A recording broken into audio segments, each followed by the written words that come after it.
Hello, everybody, and welcome to the Purpose Up podcast. Today, I am super excited to have with me my guest, Tommy Baker. Welcome, Tommy. Ben, love what you're doing, man, and so excited to create value on this amazing platform you've created. Well, I'm very excited to have you. I love your message. I love your energy, and I'm so excited to dig in. So let's kick things off. Who are you, Tommy, and what are you up to in the world right now? Who are you? The existential question, man. I mean, we could spend days on that. But at my core, I'm just a seeker of truth. And when I say that, I know it sounds super deep, but the truth of answering the question that you just posed to me: who am I? Why am I here? What is my purpose here? What is the meaning of this? How can I live with intention? How can I, all of that stuff. And so that has taken me on to date about a 10-year obsessive quest to learn from the best in business, the best in spiritual communities, the best in athletics, the best in all different domains. So I could have the strategies and the tools, and then through that process to become the teacher of those as well, because the best students are also the best teachers, and the best teachers are the best students. So now what I do is help people that are in a phase of life where things are comfortable, but there's nothing on the horizon that's exciting them. Life feels a little bit gray on the day-to-day, and they have some achievements that they've accumulated, but the fulfillment isn't there. And so we create programs and live events and writing and content to really help them break through that. And that's really what I'm passionate about, which is why you and I are on the same wavelength. Yeah. No, I like to call it like the coasting zone where everything's just fine, but then there's this. Is it really? So I love that, because I just did a video about that. It's like, things are fine, things are okay, things are good, because I've done this real time with clients. And when we dig deep into it, it's like, are they really good? Are they really fine? And the first step to any transformation, which I'm sure we'll get into, is just radical honesty with ourselves.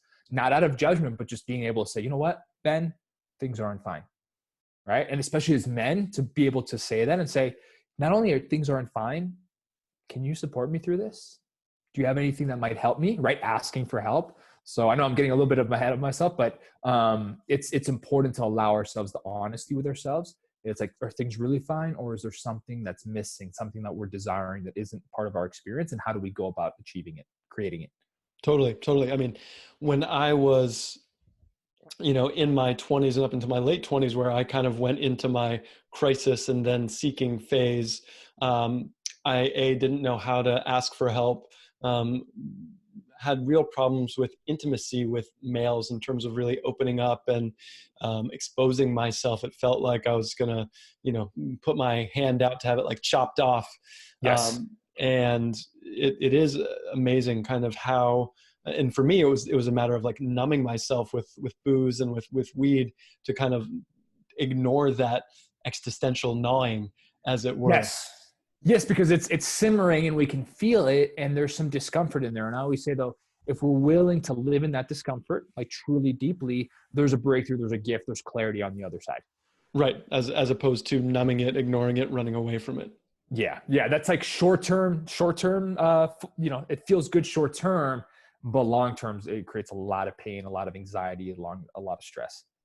Indeed. So let's take a trip back in time to tell me a little bit about your journey coming up to this point. I mean, I love how you posed the question of starting with the question, that beginning on a journey, and I totally identify with that, with me thinking, what's my purpose? But let's take a step back and paint a picture for your superhero origin story. Well, we have these inflection points, and these are ordinary moments, quote unquote, because no moment is ordinary, but they seem like ordinary moments that lead to extraordinary breakthrough. So one of them, which you'll appreciate, is I was in Manhattan, in New York City, and I'm taking a train down to the financial district. And in that period of my life, I was on a path of being in that industry, not because I wanted to, not because it fulfilled me, not because I had liked anything about it, frankly, but because I just felt the family pressure and the societal pressure. And it's like, it's what's going to make a career and make money and achievement. And so I was on a train, and it was in 2008. And it was literally like days after some of the biggest, plunges in the stock market and the crash, all that stuff was really just starting to happen. I'm on that train, man, and I just felt the energy. I started to look around, people in their 50s and 60s and 40s, and They didn't look fulfilled. They didn't look purposeful. They didn't look like they had a lot of energy. And most of them, it felt like, and again, some of this is judgment, but just feeling the energy, I didn't feel like that was their path. And I had to ask myself in that moment. So again, ordinary moment, extraordinary breakthrough. Am I on the right train? Literally and figuratively, metaphorically, right? Like, am I on the right train in my life? And I knew the answer. Like, the answer was no. But that moment with the crisis and just that inflection period to like, this is not for me. And if I continue on this path, I'm going to be living a life that isn't authentic to me. And to me, that's the greatest failure. Well, that's awesome that you had that realization at such a relatively young age, because it is pretty profound. A lot of us go through the motions for a lot longer. So that's awesome. So you had this realization. What did you do with it? Yeah, so that's a great question, because in life, I don't believe we're lacking insights, clarities, or breakthroughs, but we're lacking what comes after. And what comes after is very often a courageous step. And so we have to do something to honor these breakthroughs, to actually make them real. Otherwise, we get these hints of inspiration, these hints of breakthroughs. Maybe we know something in life needs to change, but we don't actually do anything with it. And what happens with that? We lose self-belief, we lose trust, we lose confidence and capability to actually bring that to life. So for me, that day was simple. It was actually to ask another question, right? So if I don't want this, then what do I actually deeply and authentically want at this stage of my life? Right. And that was relatively easy to answer once I knew what I didn't want, because at that time, my passion was in physical transformation and physical training and helping people achieve breakthrough physically, which was also mentally and emotionally, but primarily physically. And that's when I started to go down that path of entrepreneurship, of opening up my own gym and having multiple facilities and helping thousands of people really create that physical transformation. Awesome. And what lessons are salient from that kind of first part of your business with the gym that brought you into this kind of coaching people on their lives and how to live amazing lives? What did you bring from that initial entrepreneurial endeavor into this second or third phase, whatever you want to call it? Absolutely. Well, the physical was always much deeper for me. It's always like Maslow's hierarchy. It's like the physical, and then we got the mental, emotional, and then like self-actualization as we go up the ladders. Here's what was fascinating. Is like, I became obsessed with, okay, like, why does somebody come in who's similar age, demographics, psychographics, and see life-changing results, and somebody with very similar, almost replica, stay in the same place? So I really started to deep dive into, okay, like, what is the human behavior aspect? What is the neuroscience? What is the research on motivation and long-term transformation and all that stuff? And that's the stuff that was really exciting me. So as I continue to grow as a person, as a man, as a business owner, again, I got to another inflection point. I had grown a business. I had a staff of 12 people. I mean, we were doing great things. We were expanding. But what I thought was my purpose, and I like to say, like, we have these purposes and they evolve, and then we have vehicles of delivery of those purposes. And my vehicle of delivery, like, it had expired. Right. And I could have kept going with brute force, and I could have opened more places. But like, again, 5 years down the line, am I going to be thriving, in a state of thriving? And the answer was no, not 100%, not authentically, not in alignment. And that's when I said, you know what?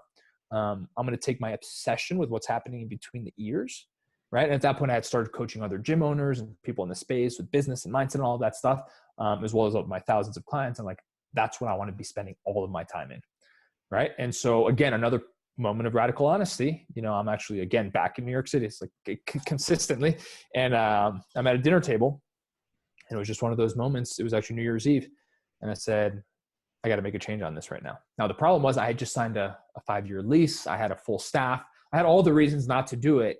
Right. But again, our breakthroughs are not convenient. They're not supposed to be convenient. Our bold decisions are not supposed to be convenient. They're supposed to be born out of commitment. And those are two different worlds. And that's when I went down the path of doing what I do now, which is a lot of, coaching and just a lot of stuff that you're doing, podcasting, writing, really helping people do the same thing that I've experienced. Amazing. Yeah.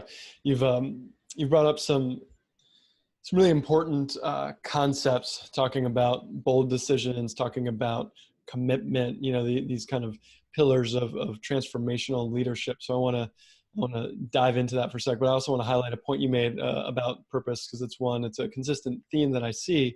You talked about vehicles. I often refer to them as missions that, Yes. these different kind of avenues that you have to express these higher values and higher vision that you have, and they may last for a few days, they may last for months or years, but the whole purpose and vision is still there, and it can evolve, but it is that thing that you do need to check in with your intuition about. And that was like one of the big ahas for me, was really that I had an intuition, and that intuition was really powerful, and that Yes. I had muted it because I didn't want to make those bold decisions, because those bold decisions were scary. So it was better Yes. to be like, sorry, intuition, like you are not convenient for me right now. Dude, totally. And I call this the myth of clarity. You know, people will come to me, people will come to you and say, Tommy, I don't know what to do next. I don't know what my purpose is. I don't know what I really want. And I don't believe that, because, you know, when there's chaos, it's very convenient to not have clarity. You know, I say, we'll never find clarity in the chaos. We'll never find clarity in the noise. But if I take you out of that environment and I get you to a space, and so like here in Arizona, we do this whole thing with my clients where I literally get them on the mountain and we go through this whole process, and they have a level of clarity they haven't had in a decade. And so if we put ourselves in the right environments, if we release some of this stuff in the way, then we get clarity. But the thing is, just like You telling me I got to put my phone down? I know, right? Well, and I love what you just said, because those hits of intuition, those hits of clarity, again, they're not always, many times they're not convenient. And so there's some discomfort that we're going to have to work through. But the worst part is having that awareness, having that clarity, and then going about our lives, ignoring it. That's what leads to long-term regret. And I love what you said about intuition, because for men especially, our intuition is, you know, a dial-up from 1996. It takes like 3 minutes for the webpage to load. We're in the middle of an argument with a coworker or spouse, and then like 2 weeks later, we're like, that's what I meant to say, right? That's how delayed our signal is. But really, we can get it to a place where it's a broadband signal, where we know exactly what we're feeling. And again, the practices to do that are mindfulness practices, meditation, flow tank that I'm about to do later, journaling, all of the stuff that slows down the stimulus and allows us to actually listen to what's happening on the inside. So speaking of that, I want to get into vision in a minute, and I want to talk about kind of the things that hold us back from vision. And this is one of those things that, like building a muscle in the gym, I feel like getting into your vision takes time to build up reps and get good at it, so you can then live into it. How do you work with your clients that, you know, like you said, that they really know what's inside it, but they're too afraid to kind of face what it is that they really want to do? How do you kind of crack them open on that one? Yeah, I start really, really small. So what I was about to show you was my life mission and purpose statement. And this is a 20-year document for me. The problem is that if you and I start somebody who's just getting out with that, it becomes incredibly overwhelming. Also, depending on what stage of life they're in. Like if you're in a place of mostly survival, it becomes nearly impossible to think 10 or 20 years down the line. You know, I call this the homeless paradox. If I go here in Phoenix and I pull over the side of the road and I grab a homeless person, I say, hey, I'm going to give you the best wisdom, the best of the best. It's taken me a decade. It's taken me $250,000 of investing myself. Here you go. And they're going to be like, dude, I just got to get my next meal, right? So it's all relative to where we are. So I love what you said with vision. Start small, start simple, and consistency matters much more than intensity. When do most people set visions? Even people listening right now, once a year, maybe twice a year, maybe every quarter, if you're like really into it. I do it and I teach it every single day. So my thing is, if you have 5 minutes to check Instagram, you got 5 minutes to set your vision every day. And what happens is when you take those 5 minutes to reaffirm your vision, you start your day with what I call a compass that's tuned towards what you really want, right? And then we go about our day. It's easy to make decisions in line with that. But if we don't do that, what happens? Well, if we don't have a compass, we're going to live on everybody else's compass. We're going to be super reactive. We're going to be lost. Of course, we're overwhelmed. Of course, we have no clarity. So that's a really simple, actionable takeaway for somebody listening. Like, build the reps of your vision by reaffirming it every single day. And again, today might be just slightly different than tomorrow, and tomorrow might be slightly different. You pull back, you do that for 90 days, you're going to have a lot of consistent patterns and a lot of consistent themes. And you're going to build that trust with yourself. And most importantly, have a sense of where you're going.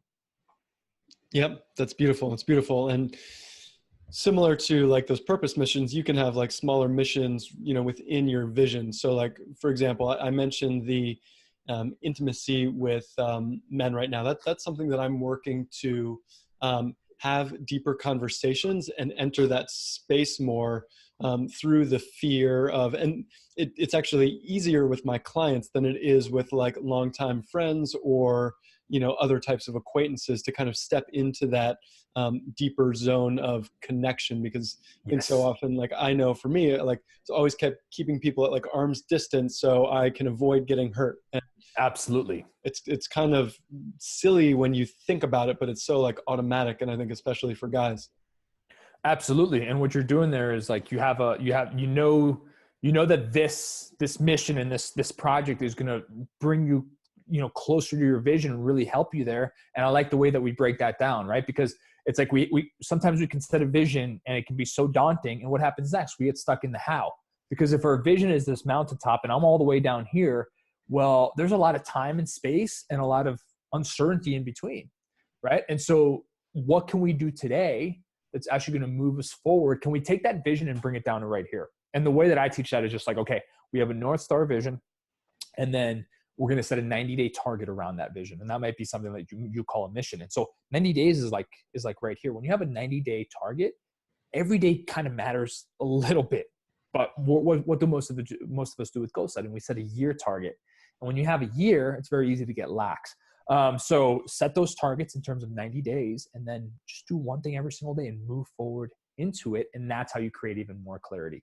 A lot of people get stuck in the how when the what is strong and the why is strong, and you take the first few steps and you repeat that tomorrow, the how starts to really reveal itself. I love it. I love it. So I'll share with you my current mission right now, which is a stretch for me. And I think an important part about this is the feeling of stretching Yes. out of our comfort zone. So if we have that, what could be interpreted as fear, but also could be interpreted as excitement. If we have that, it's a good clue that we're going in the right direction. So right now, my current mission is to I'm writing and getting some help illustrating a children's book, and I'm doing that within a 3-month period, which is pretty exciting. And a lot of the times people are like, oh, I'm going to totally write a book. And granted, a children's book is probably easier than some other types of books, but giving a time box and working on it each day without knowing, like I didn't know at first I was going to launch a Kickstarter or how to self-publish, etc. But figuring that out along the way after you've set that intention and, like you said, like piece it up each day. So you've compressed the time frame. If you give yourself a year to do that, how long is it going to take? We all know it's going to take a year. With this book, it was the same thing. The ideas were in my mind, body, and spirit for a long time, but the publisher gave me 6 months. That's very short for like the quality that I wanted this to be, and all the research that I did. So, but it forced me to take every single day seriously and make fast decisions. When we have big time horizons on goals, we're slow to make decisions. We live in paralysis analysis, overthinking. It's something that's like we put off the decisions that are going to create the momentum. So when we compress the time, focus, urgency, execution, and that's what brings it to life. Yes, and I am an analyzer, and for those analyzers out there, the deadlines are critical. Otherwise, analyzers will analyze until there's no more time left. Totally, man. Feel ya. So let's talk about your book, huh? Let's A, what is it about, and then B, what was the process like? Yeah. So the book is about, it came from having so many conversations with people on a daily basis, whether they're directly clients or people listen to my podcast or my tribe or on Facebook, on social media. And they're like, they know they got to do something. They know there's something bigger and bolder for them. They know they're playing small. So they have the clarity around that, and then nothing happens. And then they wait. So they're going to wait for more money. They're going to wait for more time. They're going to wait for more skills. They're going to wait for more education. They're going to wait for until, they have children or their children grow up. They're going to wait and wait and wait and wait. And it is my belief that every moment that we wait, we start to lose a fraction of our belief and our clarity, and then fear starts to take over. And so, like, even with this podcast, if you're listening to this podcast or any material that you listen to and something resonates, I have the 24-hour principle. You got to execute on it within 24 hours. Otherwise, it's just going to get lost in the sea, and you might miss out on something that's super powerful. So the book was designed to help people, get really clear about what that breakthrough, what that bold decision. Again, bold decision is relative. For some people, that might be having a conversation with their boss. For some people, that might be launching their side hustle. For some people, that might be just ripping the Band-Aid off and moving across the country. I mean, there's all different types of leaps that we can take in life. And it's all relative to where we are and where we find ourselves. But putting it off is not working, and waiting for someday is not going to happen. And so the book was designed to give people permission to identify that and then to move forward and what to expect when you move forward. Because I love what you said in the book. We say fear is a prerequisite. You know, clients will call me, Tommy, I'm experiencing, I don't know what to do about this deal. I got knots in my stomach. I'm a little nauseous. I'm kind of questioning my path. And I always say, that's fantastic. You should be questioning your path. You should have moments of doubt. When we're pushing our comfort zone, we have those because naturally we're leaving the safe haven of what we've known and we're going somewhere that we haven't been. So of course there's going to be that. And so I say in the book, fear is a prerequisite and we have to learn to live in duality. Yes, we're going to have passion, purpose, excitement, meaning, fulfillment, peak emotional states. That's what we're also going to have. Doubt and fear, insecurity, all of that stuff. And that's where the magic really happens. Tommy, that's great and all, but that sounds really uncomfortable. Yes. And so are we willing to trade? So are we willing to trade some discomfort on the short term for what I call long-term fulfillment? Or will today be easy and tomorrow be easy, but 3 decades from now, we'll be in a place of deep regret and deep pain? So the question is, like, are you willing to sit with the discomfort, knowing that, first of all, that's what creates a lot of meaning and internal fulfillment in our lives. Right. But also long-term, it's what creates results, external results. So like, are you willing to get through that? Because that's what's it's gonna take to leave your comfort zone? Or do you want to stay in the same place? So I have a really practical tool here. It's called reverse visualization.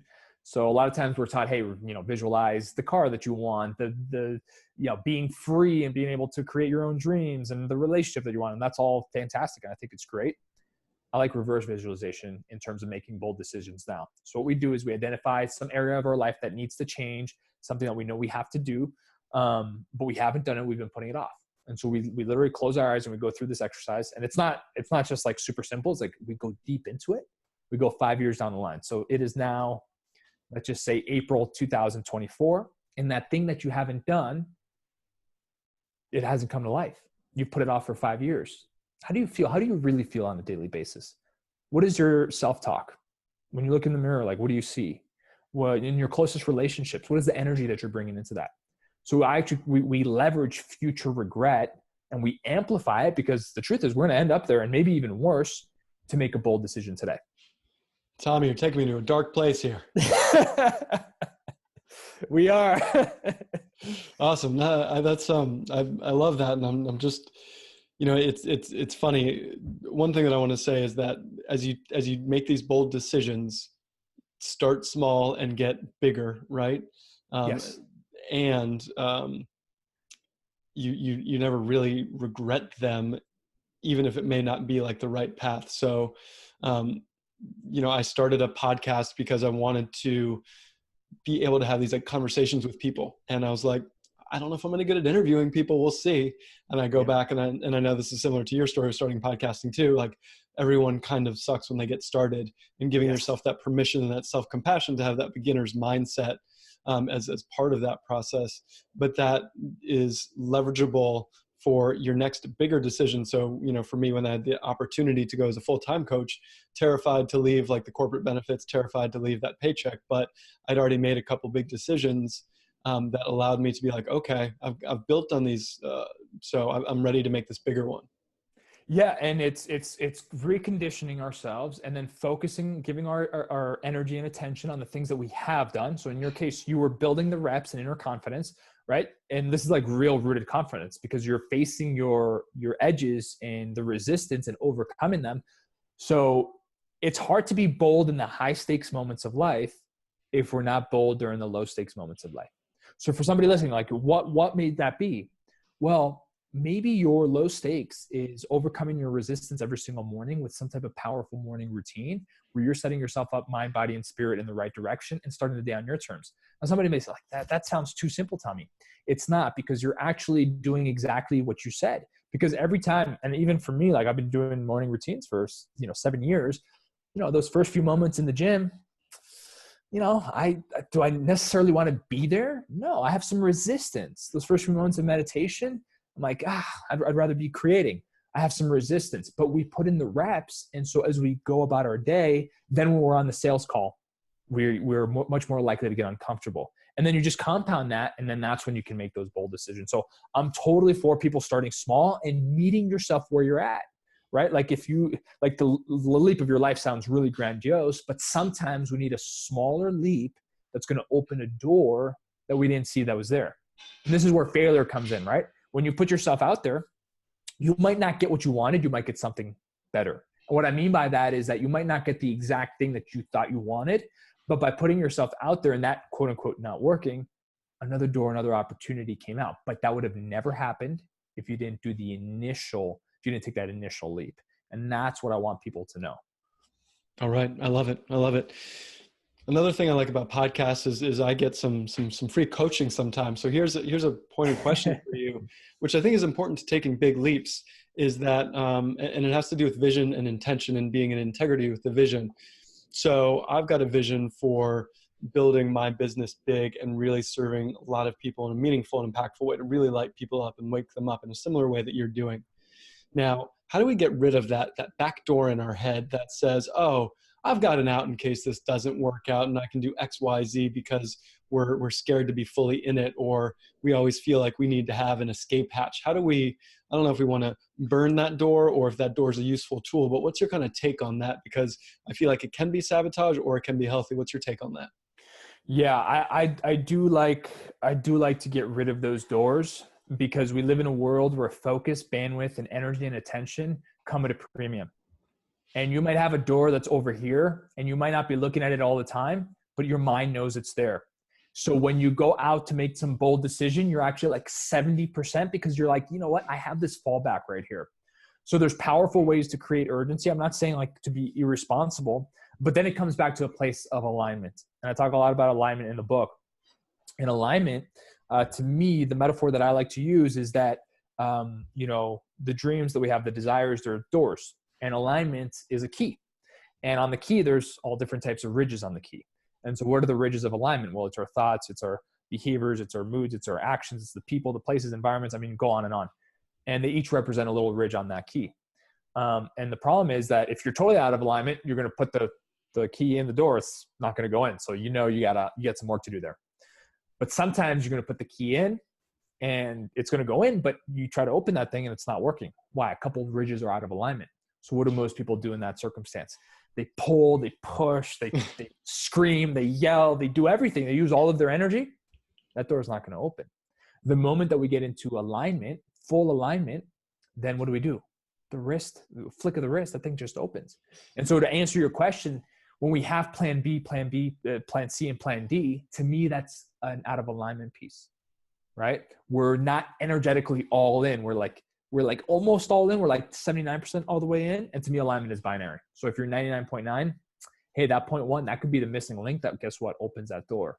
And so I'm not saying don't have something. I call, I call it an oh crap skill set, which means it's like build some skill sets that if you ever hit an oh crap moment, and that just means like you're in a financial bind, right, you can deliver value to the marketplace, right? And you can make it through. This is the part of, building yourself and building skills, but you got to be in alignment. And too many people that I see in our space and other spaces, they're playing at 80% in. And the problem is that last 20%, that often is the missing link to not only consistent results, but also exponential results as we stay on that growth curve.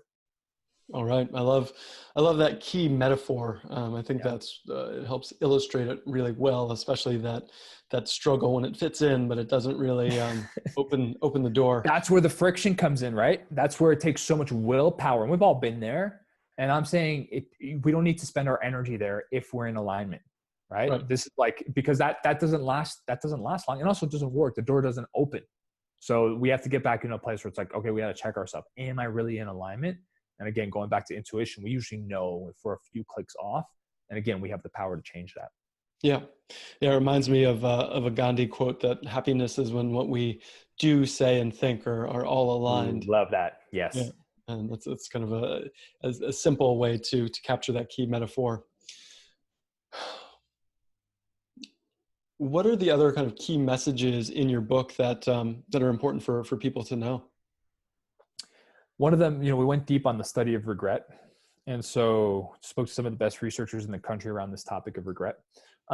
Regret can actually be one of the most hopeful emotions, but it depends how we use it. Okay. Most people use it to, what researchers say is to ruminate on stuff. What could have been, how I didn't do it for decades on end. And that creates anxiety, stress, depression, hopelessness, apathy, all the stuff that we don't want. The people who you make regret hopeful, they use past experiences of regret, which we all have, to make bigger and better decisions in the future. So that was the big one. Can we look at our past regret and say, you know what, I missed that chance, but when that opportunity comes back again, or a similar opportunity that feels similar, I'm going to go all in. Right. So that's a key theme. Another key theme. I want to just drop in an illustration there. So sure. There have been jobs in the corporate world that have looked great on paper with like a nice salary and great learning experience. And they have been learning experiences, but I kind of knew in that intuition that this isn't really making my heart sing. Right. Yes. And I think a lot of people can identify with that, where they just did something that looked good on paper, but did not feel good. So that's like an easy illustration of that. Absolutely. Absolutely. And again, like we know by the way how it feels, but we talk ourselves into so many things, right? Sometimes for security, sometimes for the financial aspect. And here's the deal about transformation and change and how we can end up in a really comfortable life that actually isn't so comfortable. Human adaptation, our ability to adapt as humans is obviously what puts you and I in this room today. So it's incredible because we wouldn't be here.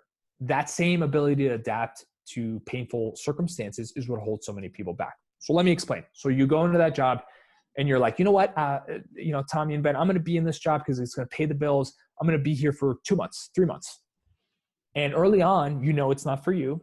You don't like the people that you're hanging around. You don't like the environment. You don't like how it's affecting your relationship with your wife or partner, but you stay with it. And then something happens along those first 60 to 90 days, and now you adapt to it. And then that's how 60 days turns into 6 years and turns into decades. And so we have to be very careful because we can adapt to almost any situation. We've all adapted to a relationship that didn't serve us. We've all adapted to a job that didn't serve us. We all adapted to maybe an environment that didn't serve us. For me, I adapted to New York. For a lot of people, it's the most inspiring place on the planet. For me, I couldn't get out of there fast enough, and it was limiting my growth. Right? But I adapted to it. So the question is, are we willing to see that? First, we got to be aware of that. And then also make sure that we stop that slide by making a decision. Yeah, no, I think that adaptation is a great point. And it reminds me, and I think you've interviewed Joe Dispenza, right? Yes. Incredible. And I've read some of his work. And he talks about just kind of like getting emotionally addicted to certain states of being. And then it gets really tough to get out of those because that then becomes our baseline. And so it affects us on this like physiological level with our neurons and our receptors. That it's just, it creates this momentum that's hard to break free from. Absolutely. And when we start to get away from that, again, it feels uncomfortable because it's like, okay, if my identity is that feeling, that stress, all that, like if I go back to, if you're in survival mode, and if that's your identity and you're always in survival, like I see this all the time with like entrepreneurs who are starting out, like they started out and they were in survival. I got to raise funds. I got to go. I got to make sales. I got to go. Then they get to comfort and it's like, okay, this is nice. But they kind of let the reins off a little bit. And then they go right back to survival. Why? Because their identity and their reality is so tied to being in that survival. And it's like, if I'm not in survival, then something is missing. And on an identity piece, I don't feel like I'm myself. So it becomes really, I know this kind of stuff sounds super deep. It's not that deep. I mean, it can get deep, but we can simplify it and just understand that like when you feel those feelings of discomfort and you're moving in that direction, you got to lean into those and keep going so you can cross the threshold, and that becomes your new normal. Yes, it is being courageous is the act through fear. Yes, love that. Not the absence of fear. Yes. Awesome. So I should sit around and ruminate on my future regrets. That sounds like a good time. Well, so in all the study that I've done, and it's like there's two models of change, right? There's There's get away, seek pleasure or get away from pain. I'm Right. like, why don't we use both? Yeah. And the problem is, again, if we're comfortable, we're not in a lot of pain, or we've kind of like masked the pain. But we're also not being pulled by something.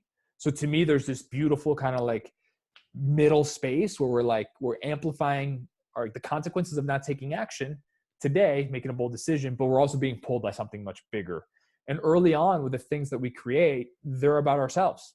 We want to create more money, we want to create more wealth, because for ourselves and the people around us, as we grow, to have stuff that really endures, like for a long time, not just like for a couple of years, but I'm talking decades. It starts with us and then the people closest around us.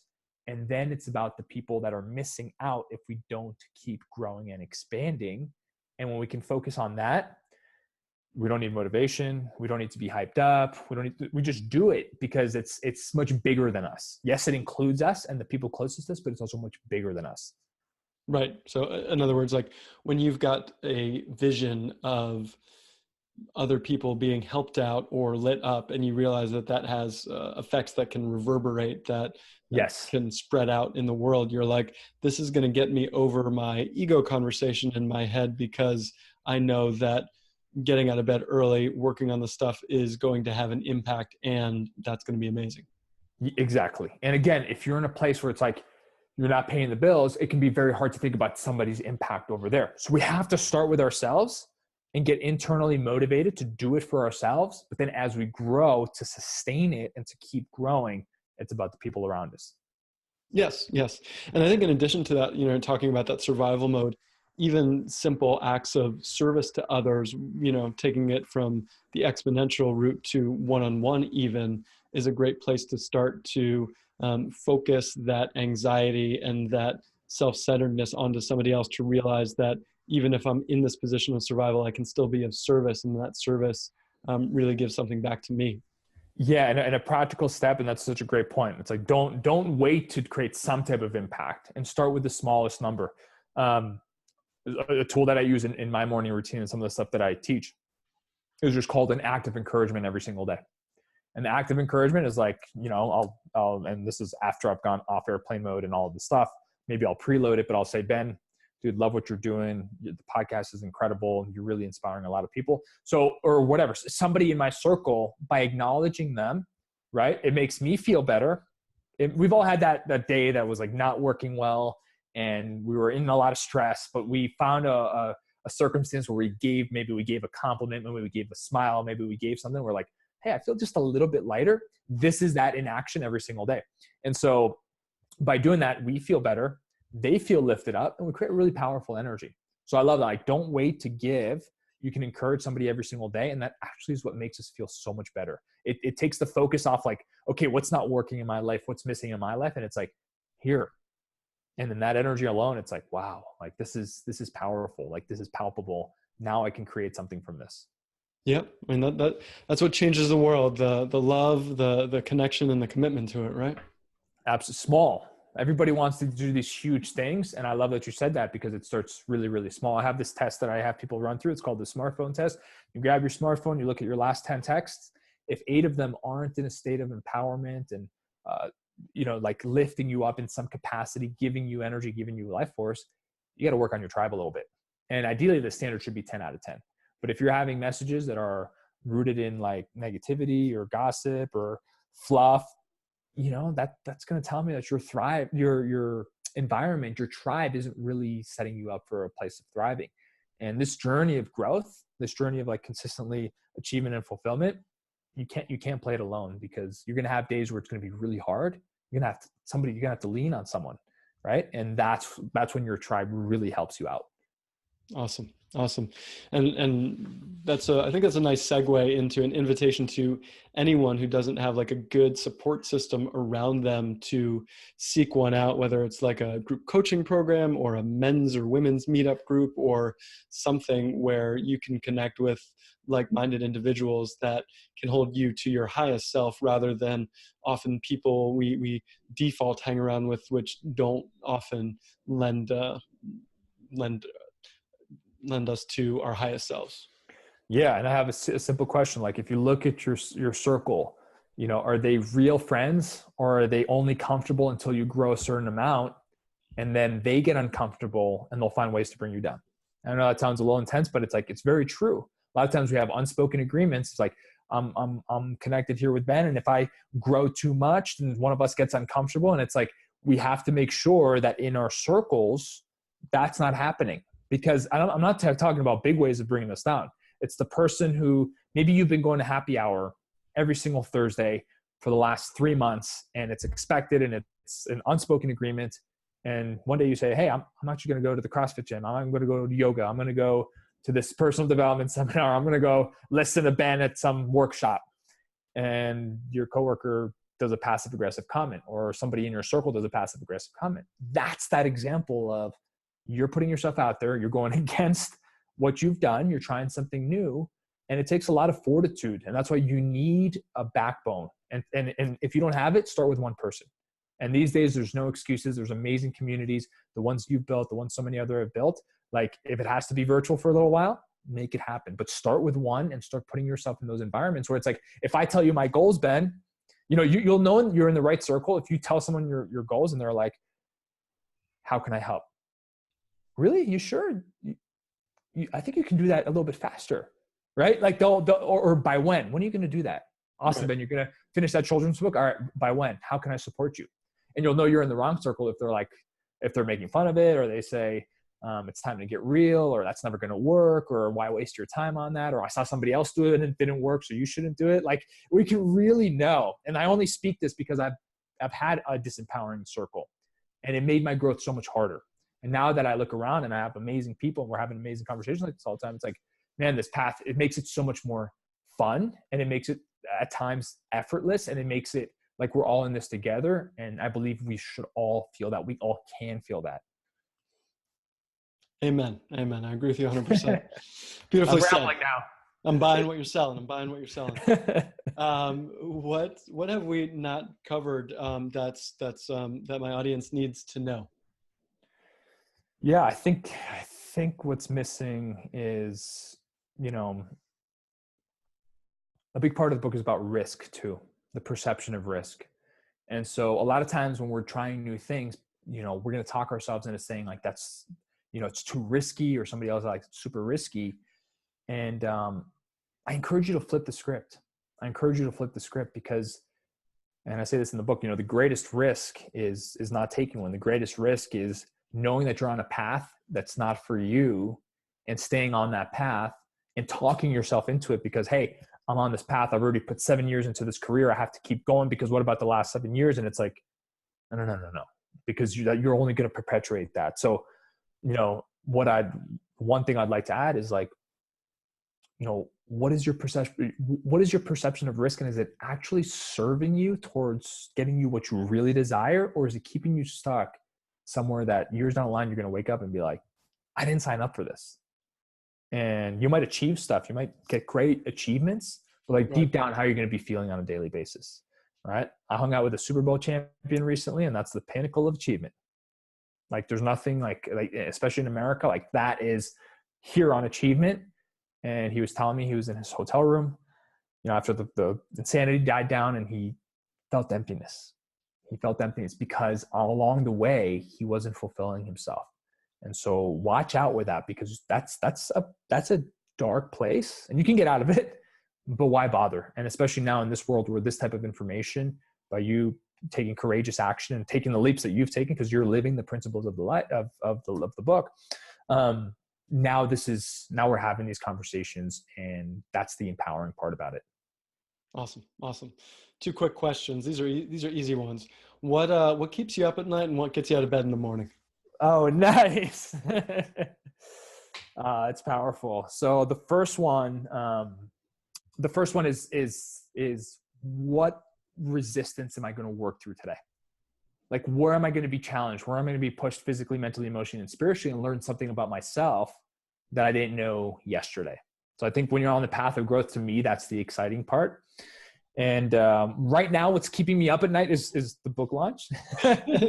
So, but at night I also do. So a lot of people talk about morning routines, and I think evening routines are just as important. Right. So one of the things that I use to make sure that I'm not staying up at night thinking about all the things that I could do, have to do, get to do, 3 wins every day. 3 wins every day in my journal. And this podcast will be on there tonight. But it allows us to say, okay, and even if you had a really challenging day, I know you can find 3 wins. Anybody out there, you can have that. You had that conversation with the cashier at CVS. You had a text message conversation, like whatever it may be, you can find 3 wins. And I guarantee your sleep is going to be a lot more relaxing because you're going to be able to let the day go, focus on what matters. And the next day, it's going to be kind of like a cycle where you're more enthusiastic about the next day. That's what I'm talking about. Cultivating that inner cheerleader, because it's Yes. no one else is going to cheer for us if we can't cheer for ourselves. Exactly. Awesome. Tommy, where can people find more about you and the book? Absolutely, man. Thank you so much. So best place right now is leapofyourlife.com, leapofyourlife.com. And the book is, it should be out by the time this is out. If not, it's on pre-order. It's actually already shipping. And then, so if any of this connected and you want to if you want to pull on some of the strings that we talked about today with practical steps, the book is the best place. All right. If it doesn't connect, I don't know if there's a pulse out there. I feel ya. Awesome. Well, Tommy, this has been a lot of fun. Really appreciate you coming on the show and sharing your wisdom. I know I got a lot out of it, so I know the audience will as well. So thank you, sir, for the work that you do. It means the world, man. Thank you for taking leaps and being courageous. Otherwise, this wouldn't happen. Yeah, right back at you. Thank you. Cool. We'll look forward to talking again soon. Thank you so much for listening to this episode of Purpose Up with me, Ben Stein. Please subscribe here on YouTube so you can be updated on when the latest episodes come out, as well on Apple, Spotify, or wherever else you consume podcasts. And since you're still sticking around, I've got a special free gift for you. Just go to purposeup.com/free gift or click this link here to get book recommendations from me, a guided meditation, as well as a book I wrote on how to live your life more purposefully. Thank you so much for spending time with me. I really appreciate it and you.